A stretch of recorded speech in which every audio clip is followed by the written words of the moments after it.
Bueno, primero que nada, buenos días. Alcancé a llegar justo, venía un poco atrasado de Buenos Aires. Quiero agradecer a los organizadores, a don Héctor, a don Adolfo y a todos los demás amigos del Instituto Panamericano de Derecho Procesal. Bueno, el tema que me corresponde se enlaza mucho con... Bueno, gracias. El tema que me correspondió tratar hoy día está muy relacionado con el que acaba de exponer Martín y se refiere justamente al mismo fenómeno, problemas respecto de la calidad que se incorpora, de la información que se incorpora al juicio y justamente cómo se puede convencer al juez de la forma más coherente dentro de un contexto de Estado de Derecho. Bueno, por eso titulamos justamente calidad de la información en juicio, esta tensión que existe en todos los países latinoamericanos entre el debido proceso y también europeos, entre el debido proceso y celeridad, o el tiempo que nos pena siempre, con este impulso que se intenta dar del juez hacia la prueba. Bueno, primero que nada, partir respecto a temas más generales, información.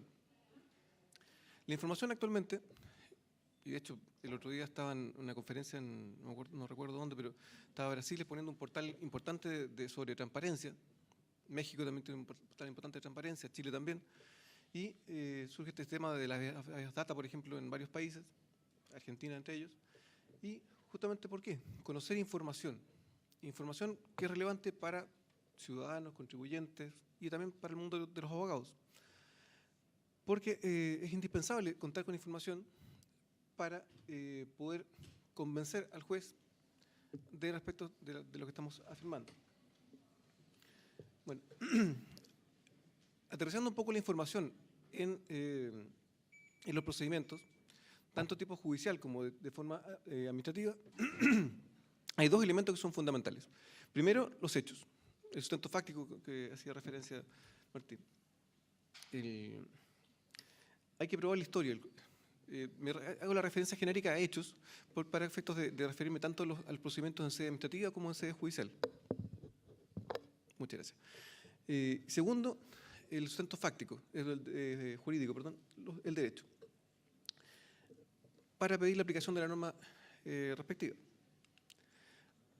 Primero, respecto de los hechos. Hay una serie de aspectos dentro de los hechos que se deben aportar al tribunal o al ente administrativo que va a conocer el procedimiento respectivo.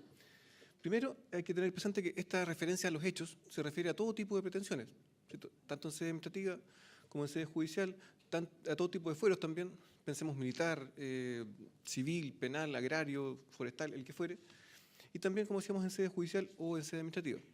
Este tema ha sido ratificado expresamente por la Corte Interamericana de Derechos Humanos en una serie de fallos. Pensemos, el que más me viene a la memoria es el caso Baena con Panamá, donde se le dice específicamente, señores, en todo tipo de procedimientos, especialmente en materia sancionatoria, en materia disciplinaria, se aplican todas las garantías. Y de hecho, ese fallo de la Corte Interamericana de Derechos Humanos extiende las garantías penales de la Convención Americana, artículo 8, también a todo tipo de procedimientos.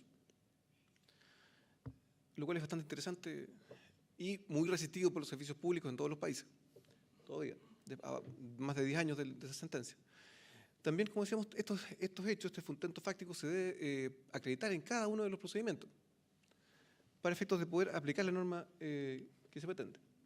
Bueno, un tema relevante sobre este punto es a quién le corresponde aportar tanto hechos como derecho. La historia, por ejemplo, del conflicto o la historia del elemento que queremos convencer. Primero, respecto al litigio, el conflicto en sede judicial. Para el garantismo y en general para varios fallos de la Corte Interamericana y varios fallos de las Cortes Superiores de los tribunales de nuestra Latinoamérica y de España, entre otras, tenemos que, se entiende que las partes en su tema dispositivo son las que tienen que probar, las que tienen que convencer, las que tienen que aportar sobre todo los hechos en sus escritos principales pensemos, de demanda y contestación.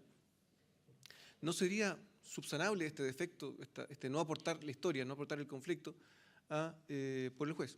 Y de hecho, expresamente desde muy antiguo, se prohíbe al juez que aporte elementos fácticos.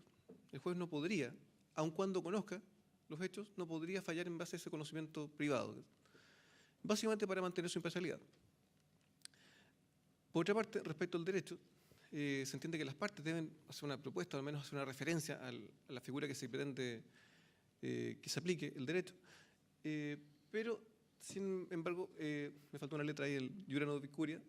En virtud de este principio, este biocardo latino, se entiende que el tribunal podría eventualmente corregir el derecho. Tema que es discutible, pero podría, en vez de este conocimiento genérico que tiene el derecho, podría eventualmente subsanar algún defecto de no señalar algún aspecto de derecho, pero no así respecto del sustento fáctico. Un fenómeno importante que se ha venido desarrollando en los últimos años,